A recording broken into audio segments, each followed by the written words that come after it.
What's going on? Welcome to another episode of Whiskey and Wine 101. And on tonight's episode, doing an unboxing of the haul that I did with some friends down to Portland, Oregon.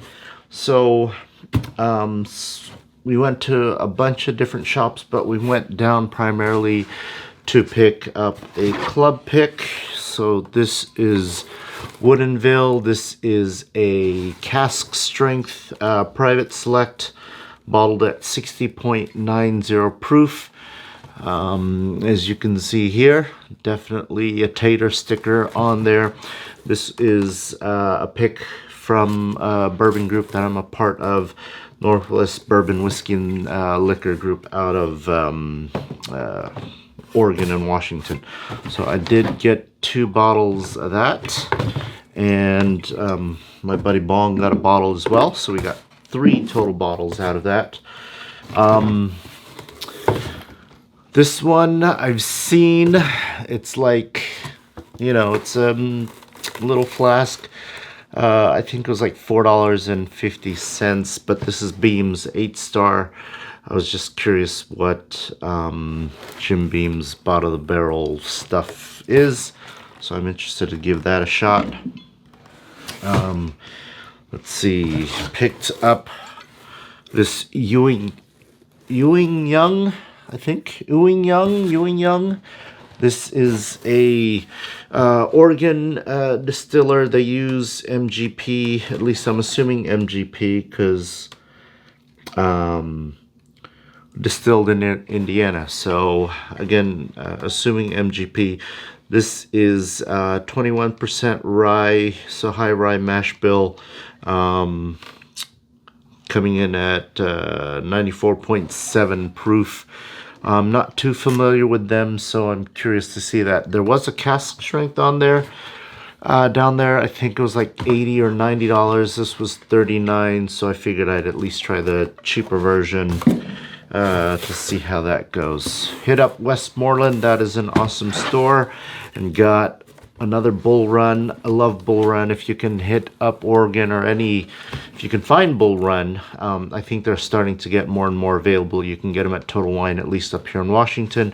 But Bull Run is an awesome distillery based out in Portland, and that was my first tater run that I went down 4 months ago, was to pick up some Bull Run.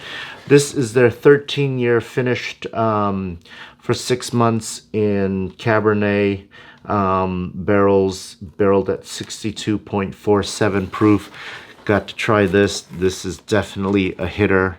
Find some Bull Run, and especially if you can get their cask strength. They do have a malt.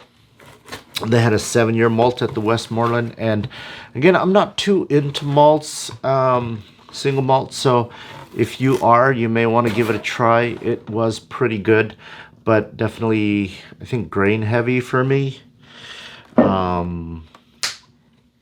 Also picked up another Westmoreland store pick.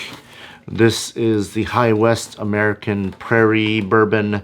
This was finished for 6 months in some MacVin barrels. What we learned is MacVin, thanks Whiskey Wanderberg, MacVin is a French sweet wine, a fortified grape juice sweet wine that is out of the Jura region of France. So definitely want to give that a try. And then what else?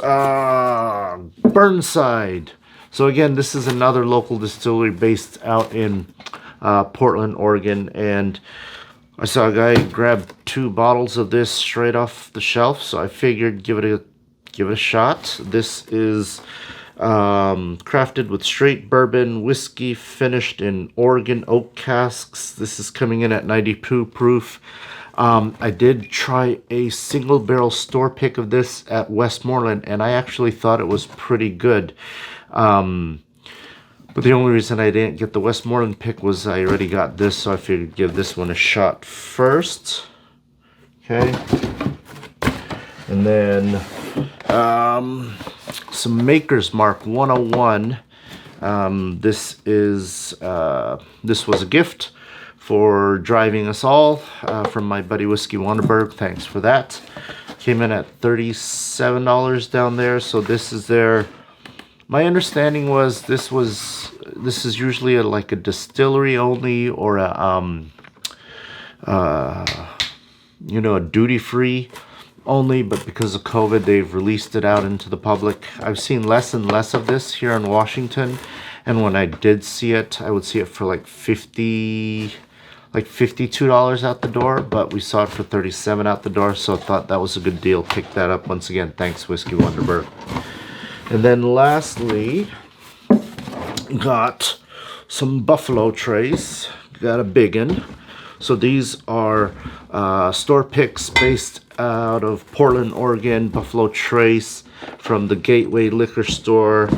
I got a regular opener, and then of course I got a big boy just to have on display. As far as I can tell, these are aged 10 years because it looks like they were barreled. There you are. Barreled in September 28, 2012. And I know they dump bottles a few months beforehand. So again, I'm assuming these are roughly 10-year-old Buffalo Trace. So that's what I'm super excited to have. Thanks for watching. Tasting coming next. See you on the next one. Cheers.